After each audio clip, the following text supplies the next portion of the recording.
A partir de agora, então, nós estamos colocando em vídeo aquilo que nós vamos ministrar no nosso culto. Nossos irmãos estão aqui conosco, né? E nós cumprimentamos aqueles que irão nos assistir por meio do nosso grupo. Que o amor, o poder de Deus esteja sobre nós, queridos. Mas como eu falava, queridos, Isaías é um profeta que ele traz ali uma série de informações sobre Cristo Jesus, mas ele anuncia de uma maneira muito poderosa o que iria acontecer sobre Israel. Na verdade, sobre Judá. Israel já tinha sido ali exilado e Israel já vivia longe das suas terras. Mas a parte sul, chamada Reino de Judá, também tinha ali sobre ele um juízo de Deus. Tal era os desvios que aquele povo tomou. Então Isaías mistura para nós a chegada do Messias, a vinda de um novo tempo, fala dos fins dos tempos e ao mesmo tempo trata de alguma coisa que aconteceria ainda, inclusive no tempo que ele era vivo, né? Ele morreu e com certeza ali ele apenas assistiu o exílio de Israel, a de Jerusalém, não deu tempo, porque Manassés o cerrou ao meio, né? Ele, um dos reis ali de Judá, incomodado com a palavra de Isaías, né? Que teve ali um ministério muito longo, passou por vários reis. O rei Ezequias foi aquele que ele mais participou. Ele é o profeta que leva a Isaías a palavra de que haveria de morrer, e Deus manda Isaías voltar por força da oração que ele havia feito. Então ele é um homem muito usado por Deus. Mas aqui nesse capítulo 51 nós estamos falando de algo que ele explica o seguinte: vocês vão passar pelo juízo, como nós estamos passando aqui, mas nunca esqueçam que eu vou estar com vocês, mesmo no meio das tribulações, que esse juízo que eu preciso trazer, como um bom pai, que cuida dos seus filhos e traz sobre eles a repreensão, traz sobre eles a disciplina, mas está ali ao lado. Nosso Deus, queridos, ele tem essa característica de amar seus filhos de uma maneira verdadeiramente poderosa, de trazer sobre nós aquilo que nós precisamos como disciplina, mas de nunca nos abandonar. Então no capítulo 51, Isaías é usado por Deus para trazer essa mensagem. E aqui tem algumas coisas que ele profetiza, que eu vou acompanhar com vocês, como aquilo se confirmou depois. O pastor vai ver versículo a versículo, vou ministrar sobre eles, não vou fazer uma leitura total, nós vamos ver até o verso 6, e nós vamos estar pensando sobre isso.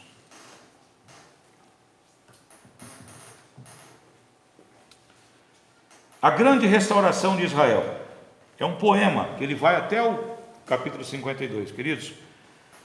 Isaías chama-se Deus Salva, se nós trouxéssemos para uma tradução em português. Ele viveu de 740 a 681 a.C., né? Um ministério longo. Ele viu a queda de Israel, como eu já disse, anunciou o exílio de Judá, e em 681 ele foi colocado dentro de um tronco oco de madeira, e ali passaram a serra ao meio, né? Assim a tradição conta que Manassés, o pior dos reis de Israel, que governou aquela nação por 52 anos, pôs fim à vida do grande profeta Isaías. Depois de avisar sobre o juízo de Deus, ele traz então essa palavra de consolo, essa palavra de esperança ao que sobreviverem, né? Deus sempre tem esse cuidado de mostrar: eu vou fazer algo, mas também eu trarei para vocês o apoio para o recomeço. O nosso Deus é um Deus de recomeço, e é nisso que eu quero que você preste atenção, porque nós estamos vivendo um tempo em que nós vamos precisar de um recomeço. Ouvi-me vós, os que procurais a justiça, os que buscai a Yahvé, o Senhor. Olhai para a rocha da qual fostes talhados, e para a pedreira de onde fostes cavados. Olhai para Abraão, vosso pai. Não, queridos, nós não vamos ler. Eu vou ler versículo a versículo, não é que vocês leiam os outros. Eu vou ler um versículo, vou comentar e depois na sequência, tá? É isso que eu quis dizer, desculpe. Então, ouvi-me vós, os que procurais a justiça. É o caso de vocês? Vocês têm no coração o desejo de entender a justiça, entender por que as coisas estão acontecendo assim? Vocês têm justiça, querido, significa você ter um coração pautado na visão de Deus, porque Deus é justo e perfeito.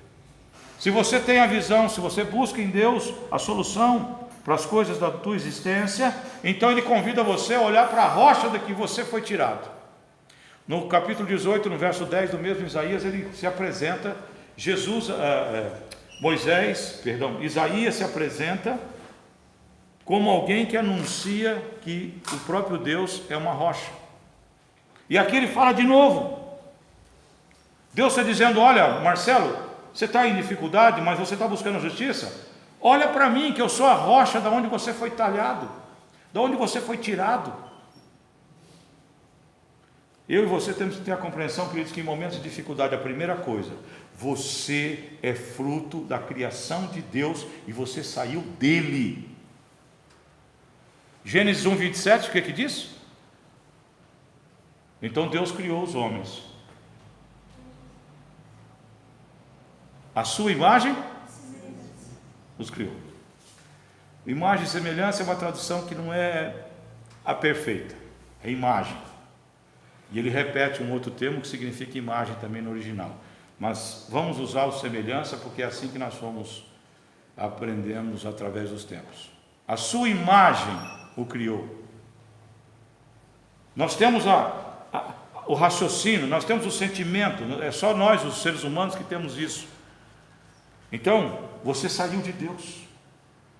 Você é o único ser nessa configuração da natureza que nós conhecemos que tem algo que Deus tem, que é o raciocínio. E que é um espírito que é eterno. Já percebeu isso? Então não importa as condições e as circunstâncias que você está vivendo, se a sua fé está baseada nessa verdade, queridos, isso tem que trazer para você muita força. Deus, portanto, criou os seres humanos à sua imagem, e a imagem Deus os criou, na tradução que eu reputo como a melhor. É assim que diz: a rocha que nós fomos cortados é o próprio Deus. Você é um produto lapidado. O Carlão sabe o que é pegar uma pedra e trabalhar ela, né, Carlão? Estão aprendendo, né? O profissional está ali. Então ele entende bem o que eu estou dizendo aqui agora. Você pegar uma pedra bruta e dela você lapidar. A nossa existência como seres humanos, nossa santificação e no crescimento, é como um artífice, é como um artesão que pega ali um mármore bruto e o transforma numa peça artística, ou então numa peça de muita utilidade, como uma pia, como uma mesa. Queridos, quando você lembra disso, você tem que ter segurança. Quem mais pode ser seguro além daquele que tem a Deus no coração, que foi liberto por Cristo naquela cruz? Não existe Covid-19, 20, 22, 25, 26. Não tem inconstância política de quem quer que seja. Não tem crise governamental. Não tem pressão de uma mídia com interesses escusos. Não tem força de um mundo preparado para te oprimir e trazer sobre você e sua família destruição. Isso tudo é nada diante da rocha que você foi cortado. Nós temos que ter essa segurança. Nós temos um valor em nós por sermos dele e sermos ali criados à imagem dele. O pecado nos tirou a primazia que os nossos primeiros pais tiveram.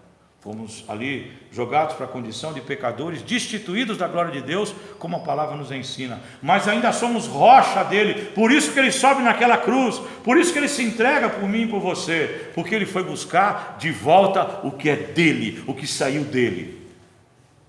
Como temer o mundo? Como temer o juízo de Deus? Como temer a morte? O que é a morte diante disso? Queridos, essa coragem ela tem que vir, porque nós somos filiados ao Deus Todo-Poderoso. Nada é maior que a misericórdia dele sobre as nossas vidas, nada. E a justiça dele é perfeita. Essa palavra ela se confirma em Cristo. Vocês lembram? Jesus se coloca como o quê? A rocha. Aquele que constrói a sua casa sobre a areia, vai ruir. Mas aquele que constrói sobre a rocha, quem que é a rocha quando Jesus conta essa parábola? É Ele. É a verdade dele, é o amor dele, é a graça dele. A rocha é um elemento que às vezes nós esquecemos, mas representa a divindade suprema de Deus e a nossa origem, e a nossa base, e a nossa sustentação. Quem é a pedra de esquina que foi rejeitada pelos construtores? Quem é a rocha de esquina? Queridos, eu assisti um documentário.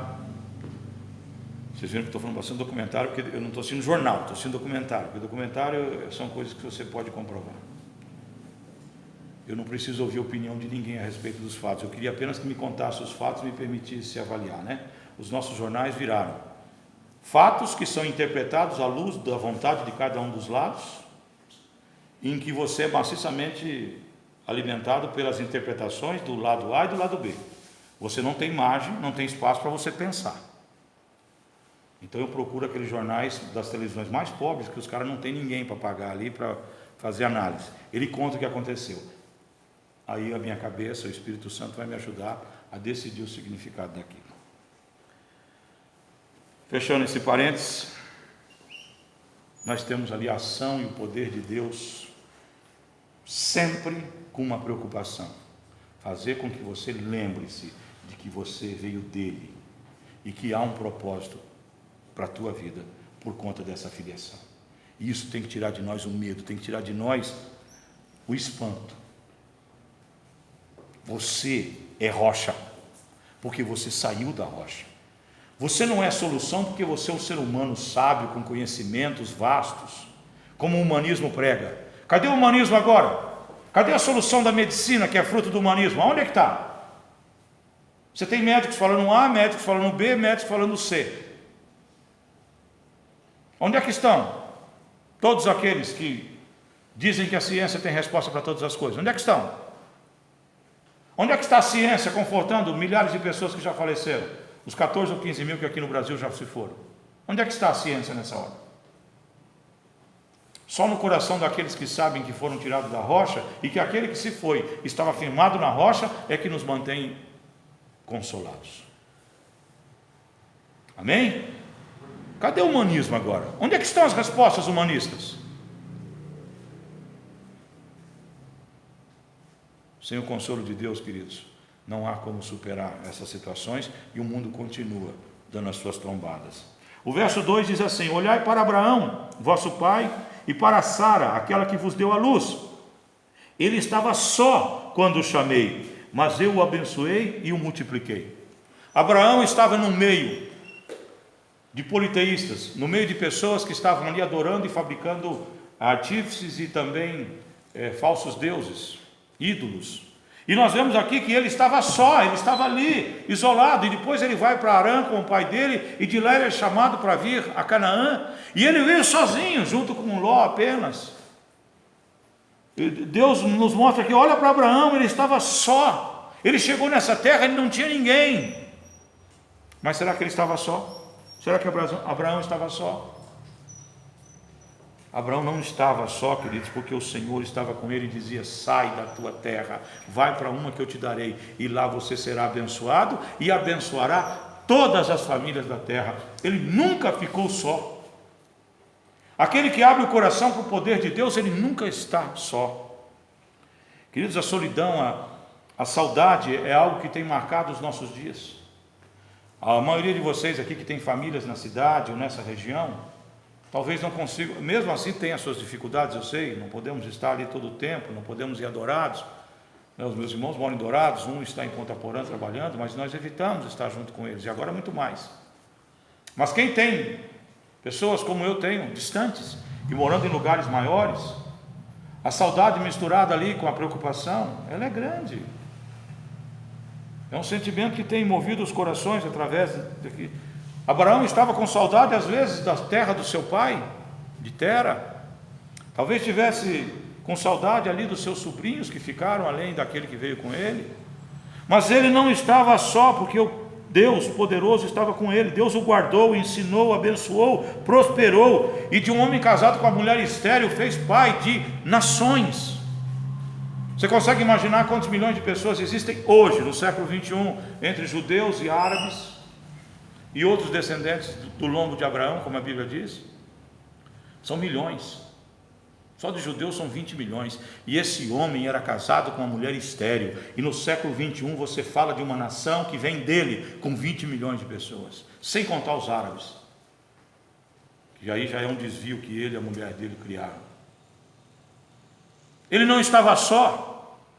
Na dificuldade dele, naquilo que angustiava a sua esposa, que o angustiava, o Senhor chegou com solução, no tempo de Deus, aos 100 anos, para mostrar para mim e para você, que Deus sabe a hora certa para todas as coisas, e Ele vai definir o momento que nós vamos sair desse juízo em nome do Senhor. Mas eu quero que você pense comigo aqui agora, é o ponto mais importante daquilo que eu quero meditar com vocês nessa manhã. Quem é que esteve sozinho? A Bíblia nos fala de alguém que esteve só mesmo, abandonado por todos, inclusive por Deus. Ele esteve só. Jesus foi alguém que experimentou a solidão total, para que você tivesse a presença eterna de Deus na sua vida. Ele teve que subir naquela cruz. Ele teve que ser martirizado. Marcos capítulo 15, verso 34 diz assim: por volta das 3 horas da tarde, Jesus bradou em alta voz: Eloi, Eloi, lama sabachthani. Ou seja, meu Pai, por que me abandonastes? No momento em que os nossos pecados foram derramados sobre ele, sobre a estrutura humana, sobre a estrutura que ele tinha de uma natureza humana, e os pecados meus e seus foram derramados sobre ele, que não tinha pecado, que não conhecia o gosto do pecado, que não tinha a experiência do pecado, então ele é afligido ali, porque ele pede antes ao Pai que tire dele aquele cálice, se fosse possível. Não eram pelos cravos, porque ele sabia que ele ia ser ressuscitado, era pela angústia de experimentar o pecado de bilhões de pessoas que viveram antes e viverão depois dele, para que então a sua promessa de que aquele que crê nele tem a vida eterna. Ele esteve só naquela cruz, ele passou um momento de angústia verdadeiro por amar você. E se o Deus perfeito e santo encarnado subiu numa cruz e experimentou a dor maior, que é a solidão total, distanciado pela única vez em toda a eternidade, Cristo, queridos, Ele é para sempre. Ele é o eu sou. Ele se apresentou como eu sou, como então o Pai se apresentou diante de Moisés. No Novo Testamento ele diz: eu sou. Em toda a eternidade há um único momento em que Jesus despe-se, não só da sua glória, mas despe-se da presença do Pai. Foi naquele instante. E um Deus que faz isso por você, Ele te abandona em algum momento? Um Salvador que se oferece desse jeito, Ele pode te deixar só? Coronavírus tem que te espantar? Quarentena tem que te derrubar? Presidente criando crise todos os dias tem que te derrubar? Mídia destrutiva criando situações de embaraço o tempo todo, sem que elas existam, fabricados, pode tirar de você a esperança? Uso político desse momento, como nós temos visto por alguns governadores, pode derrubar você? Diante de um Deus desse tamanho? O medo da morte pode derrubar você? De maneira alguma, queridos. Porque o teu Deus um dia experimentou a solidão total, para que você tivesse vida e vida em abundância, para que você tivesse a glória eterna do Pai por todo o tempo. Então nós temos que ficar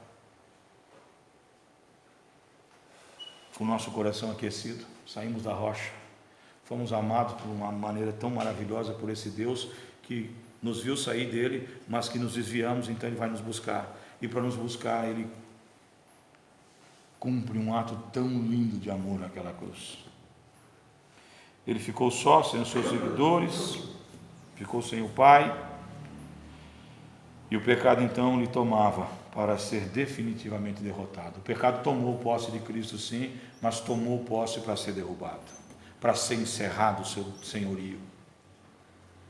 É o pecado que você tem que ter medo, é o pecado que te afasta de Deus, é o pecado que me tira da presença de Deus.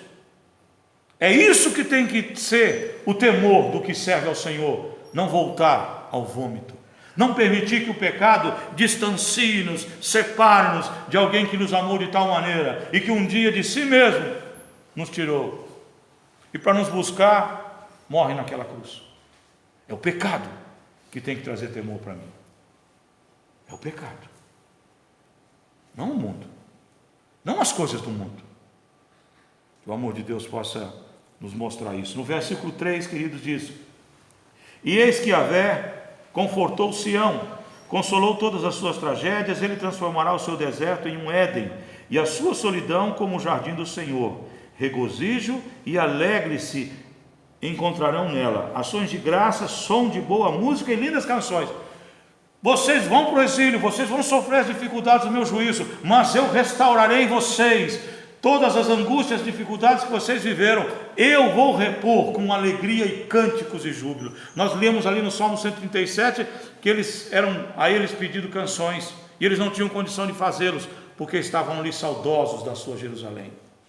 Nós estamos saudosos, queridos, de muitas coisas. Nós estamos saudosos do nosso culto, de poder sair uma hora dessa era para nós termos, depois de ter enchido a barriguinha ali, né? Aquele cafezão caprichado que a Helena e a Rose preparam para nós.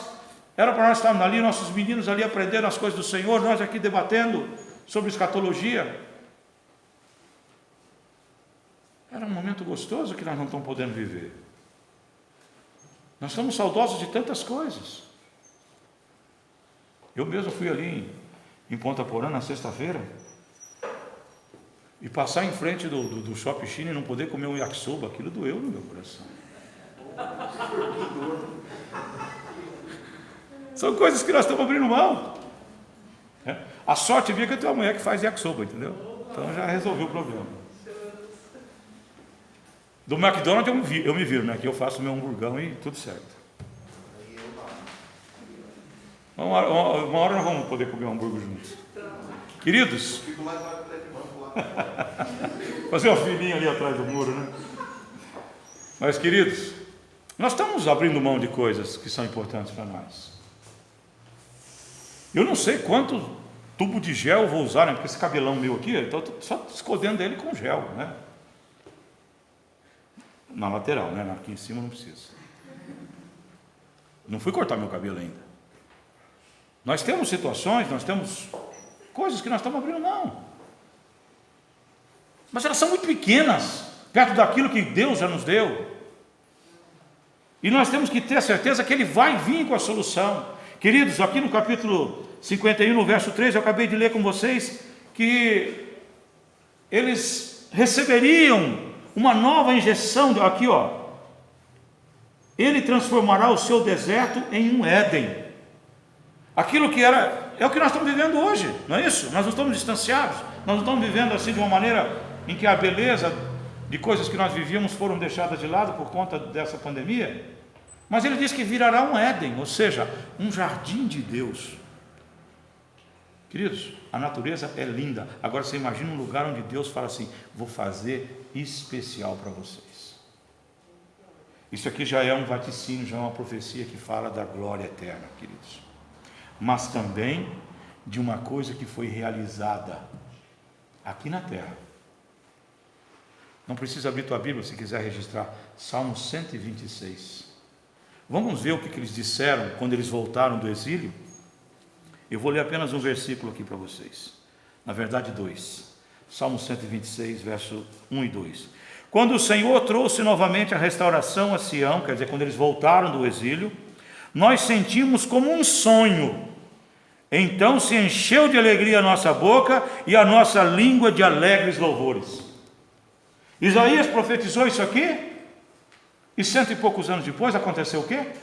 O exílio, a volta e um povo que se alegrava em ações de graças, som de boa música e lindas canções. Oh glória! É esse Deus que pelo Espírito Santo visitou a boca de Isaías e trouxe aquela mensagem que se cumpriu literalmente, historicamente, realmente. A própria Bíblia nos prova. E é o mesmo Deus que diz para nós que ainda estaremos no Éden, na glória eterna, na Nova Jerusalém, um lugar preparado para mim e para você. O que pode temer mais o homem? O que são essas circunstâncias que nós vivemos diante dessa profecia? Talvez eu olhe para o Manuel, olhe para o Mateus, ali para também para a Gislane e para o Felipe que está aqui, o Guilherme, que são jovenzinhos, as duas meninas aqui que estão conosco agora, e elas falam, pastor, mas tem tanta coisa para a gente viver ainda. Queridos, eu quero dizer que qualquer coisa que falte para vocês viverem aqui na terra, não se compara com a glória do que veremos no céu. Eu sei que é difícil pensar, né? As meninas já estão fazendo seus enxovais, talvez, né? Os meninos já estão assim de olho na varoa que Deus vai preparar, e, né? Pode ser, mas eu quero falar uma coisa para vocês, né?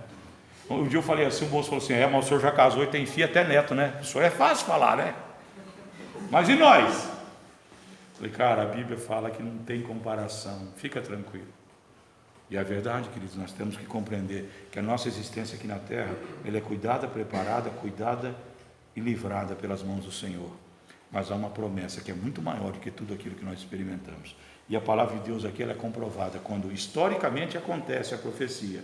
E quando nós entendemos que ela se estende para a eternidade, então o nosso coração se fortalece, porque se aconteceu historicamente, há de acontecer espiritualmente e no futuro que a Deus pertence. Amém? Ele trouxe o juízo, mas trouxe o consolo e a restauração. Isso tem que nos alimentar de esperança nesses dias. Eu e você podemos compreender. Aqui ele fala de solidão de novo, né? O deserto, você viver distante das coisas que você gosta. Mas ele promete um jardim para mim e para você. Queridos, essas promessas são para o momento de aflição. Essa aflição momentânea, mas é também para a eternidade. Queridos, nós precisamos de uma luz para entender o que nós estamos passando. Nós precisamos experimentar algo vindo de Deus de uma maneira que nos oriente. Eu sei que esses dias, esses momentos, eles pedem de nós reflexão. E para você refletir, você precisa ter um norte, você precisa ter um sentido, você precisa ter uma luz. Olha aqui o que o verso 4 fala. Atendei, povo meu, e escutai-me, nação minha, porquanto de mim procederá a lei. Procederá a lei. Povo meu, minha nação, olha o carinho que Deus fala com Israel. De mim procede a lei. A minha justiça se tornará uma luz para todas as nações. Olha que mistério lindo aqui. Os judeus não tinham ideia do que eles estavam recebendo. Isaías estava dizendo para eles, olha, eu dei a lei para vocês, eu dei aqui a Torá, vocês vão se fortalecer nela e ela vai ser a base para que então chegue o Salvador do mundo. A luz das nações. Queridos, quem é a luz das nações? Quem é que João apresenta como a luz do mundo? Jesus. Então vejam bem, aqui o Deus está trazendo aqueles homens e mulheres, eu vou cuidar de vocês, mas eu vou cuidar de todas as nações. Eu vou oferecer a salvação a todas as nações. Olha aqui que vaticínio lindo, que profecia especial, maravilhosa. E ela acontece, ela se desanuvia diante de nós. João capítulo 1, nos versos 4 e 5, diz assim, queridos: nele estava a vida, e a vida era a luz dos homens, e a luz resplandece nas trevas, mas as trevas não a vencerão, não prevalecerão. Jesus é a luz do mundo. Então o Senhor Deus está dizendo para eles aqui, continue na sua caminhada, porque de vocês eu levantarei o Salvador do mundo. Jesus veio, a história comprova a chegada do Messias, comprova. Jesus é a luz que ilumina o teu coração, a tua presença por meio do Espírito Santo. Então, se essa palavra que foi escrita há 2.700 anos, se ela não te fortalecer, não te levantar e te colocar em pé agora, o que há de colocar, querido? O que há de fazer com que você tenha força, esperança, convicção, que esses momentos serão vencidos pelo povo de Deus? Pelo povo de Deus, viu? Pelo povo de Deus. Ao mundo, só a misericórdia do Senhor. E para quem Ele quiser. Mas o povo de Deus, que se vê como rocha, que compreende e entende que nós temos um Salvador, e que anda, e se pauta e se ilumina pela luz dEle, eu quero dizer que Ele vai te proteger. Ele vai te guardar. E preste atenção. E se você entrar na estatística daqueles óbitos, em nada a tua vitória foi alijada. Na verdade, você antecipou a alegria e a presença do Deus na sua vida, que não há nada semelhante. Portanto, a vitória de Cristo na cruz nos tira todo medo. Lança fora, o amor de Deus lança fora todo medo. Não é isso que a Bíblia diz? Que nós tenhamos essa convicção, queridos. Nele estava a vida, e a vida era a luz dos homens. No verso 5, eis que a minha retidão logo chegará, minha salvação já está a caminho, e meu braço logo implantará o que é justo entre as nações.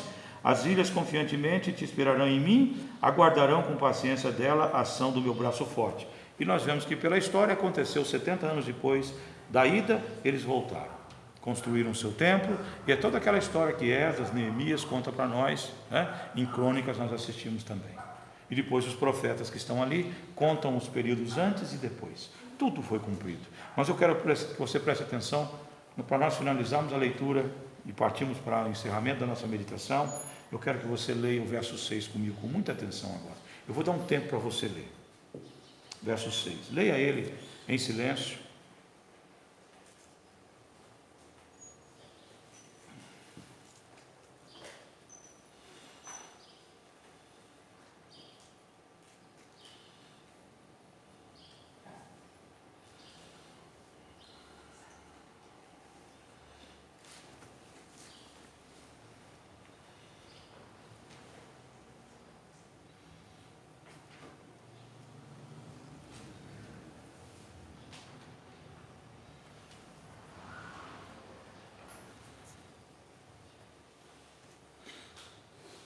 Queridos, quando nós lemos o versículo anterior que fala da palavra, fala da lei e fala da luz, eu quero só fazer um parênteses para você aqui.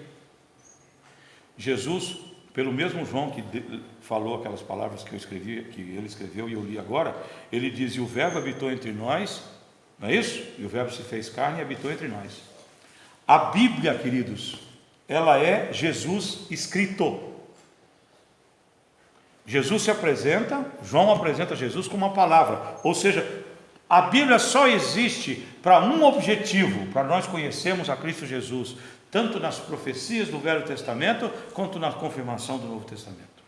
Ele é a palavra, o Espírito que move essa Bíblia é o Senhor Jesus, e sem o conhecimento dela, ele não é luz na tua vida.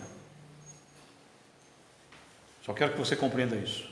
A luz de Jesus, ela habita o teu coração, pela obra do Espírito Santo, te fazendo entender o significado da palavra de Deus. Não se dissocia a luz do Senhor da sua lei. É assim que Deus escreveu aqui, ó. A minha justiça se tornará uma luz. A justiça que ele fala é aquela que está estabelecida na lei. Então que nós possamos valorizar a nossa Bíblia, queridos. Não sei como é que está a tua leitura, e você que está no grupo, mas procura lembrar disso que o pastor falou hoje. Você quer Jesus na tua vida? Conheça Jesus da Bíblia. Ele não mora, você não mora em Cafarnaum. Você não nasceu no século I. Você nasceu no século XX e alguns no XXI já. Você está quase 20 mil quilômetros de Israel. Mas você tem ele do teu lado, pela obra do Espírito Santo e o conhecer dele pela Bíblia. Não desprezemos isso, queridos. O cristão tem fé no aqui. O cristão tem que ter fé nas coisas que vão acontecer agora, naquilo que Deus pode propiciar. No mundo tereis aflições, mas tende bom ânimo, eu venci o mundo. Nós temos que ter essa convicção. E Jesus morreu para que você tenha vida e vida em abundância. Também é uma convicção. No entanto, eu e você podemos fortalecer essa fé pensando no futuro e em eternidade. Algo que eu já pensei com vocês um pouco e eu quero terminar esse momento. O verso 6 nos diz que tudo será encerrado, menos o poder de Deus. Tudo, né? Erguei, pois, os olhos e voltai vossos olhos para baixo, para a terra. Ou seja, queridos, tudo vai terminar. Tudo que você conhece aqui vai terminar um dia. João nos ensina que deverá ser por fogo. A ciência nos ensina que somos uma terra nova ainda, um sol ainda dos mais novos, mas que o fim será o momento que o sol deixar de existir e as suas explosões, que são oriundas disso, né? A nova, a estrela quando explode chama nova, ela então tragará todos os planetas que estão ao redor dela e nós seremos um dos primeiros. A Bíblia nos fala que a terra terminará em fogo. Quando fala-se da Nova Jerusalém, dizia que novos céus e novas terras, porque tudo se passou. No outro texto diz assim: e não se via mais a terra e nem os luzeiros. Vai acabar, um dia vai terminar. Eu não sei se agora, eu não sei se daqui a milhões de anos, como os cientistas dizem, porque para Deus o tempo, ele não tem o fundamento que tem para você. Mas eu quero que você compreenda comigo que o nosso Deus tem uma promessa: a minha salvação jamais deixará de ser oferecida. Essa parte final que diz: mas a minha salvação permanecerá para sempre e a minha justiça jamais falhará. Qual é a justiça de Deus, queridos? Pecou, morreu. Não é isso? É ou não é? É. Pecou, morreu. Espiritualmente. Por que ele diz que a justiça dele não falhará e ao mesmo tempo que a salvação permanece? Porque aqueles que estão justificados em Cristo Jesus, quando um homem comete um crime, independente do que foi, ele é condenado, sentenciado, ele vai para a prisão e cumpre. Quando ele sai de lá, qual é a condição dele? De alguém remido, de alguém que cumpriu o que tinha que fazer. Os nossos pecados nos fazem separação com Deus para sempre. Porém, Cristo Jesus fica sozinho na cruz naquele momento, queridos, para que essa condenação saia de você, e sobre você então venha o perdão dele, venha o revestir-se de Cristo, e então você jamais, permanecendo na palavra de Deus, na ação das coisas do Senhor, você jamais perderá essa salvação. Com essa convicção, com essa certeza, o que mais você pode temer? O Deus que nos promove essa salvação, queridos, ele nos confirma todo o tempo. A Bíblia confirma isso todo o tempo. Quem pode nos separar do amor de Deus? Será altura? Será nudez? Será espada? Será largura, altura, profundidade? Enfermidade? O que separa-nos do amor de Deus? Nada. Quando Cristo Jesus te revestiu da presença dele, então a justiça de Deus se manifestou em você. Você já foi julgado e perdoado pelo teu arrependimento, pela tua compreensão que Jesus fez isso na cruz. O que mais você pode temer? A justiça de Deus permanece para sempre. Nós aprendemos aqui, vai ter o trono branco, não vai? Vai ter o trono branco. Pessoas que não compreenderam isso vão entender por que vão para a distância eterna de Deus para todo sempre. Mas nós já julgados fomos, porque todo aquele que nele crê não perecerá, mas terá a vida eterna. O que mais pode te amedrontar, querido? O que pode trazer medo? Falta de dinheiro? Enfermidade?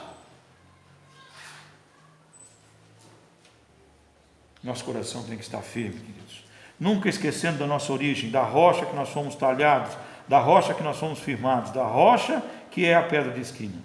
Não há solidão para aquele que crê como Abraão creu. Abraão nos ensina, querido, tão bem, e Jesus prova o seu amor sofrendo naquela cruz, uma solidão da mais terrível, a maior das solidões, ele sofre naquela cruz, para que você então tenha acesso livre para sempre a esse Deus maravilhoso. O que nos guia e nos ilumina tem que ser a luz dele, através da sua palavra, através da conjunção com o Espírito Santo. E confiarmos na justiça eterna e santa, que promete uma salvação que permanecerá para sempre. Queridos, eu quero terminar essa meditação dizendo para você que esses dias, então, serão apenas um tempo passado em aflições, que Jesus avisou que teríamos, mas abrigados nas promessas do nosso Deus, essas como a que Isaías nos contou hoje, ao povo de Deus e que servem para nós hoje e para toda a eternidade. Isso tudo nos sustenta, nos consola e nos leva adiante, com corona ou sem corona, com estabilidade política ou com instabilidade política. O homem e a mulher de Deus são rocha, são guiados pela luz, são fortalecidos pela esperança. E isso ninguém pode nos roubar quando o Espírito Santo habita o nosso coração. Amém, queridos? Amém. Glória a Deus pela palavra do Senhor. Um abraço aos nossos irmãos que vão acompanhar a nossa mensagem através do grupo, né? Eu vou dar aqui só um panorama para vocês dos nossos irmãos que estão conosco, que vieram aqui hoje pela manhã, né? Hoje a esquerda aqui minha está maior que a direita, mas com alegria, né? Ali é o rapaz que quer comer um hambúrguer lá em casa, mas não pode ainda. Amém, queridos? A graça e a paz do Senhor.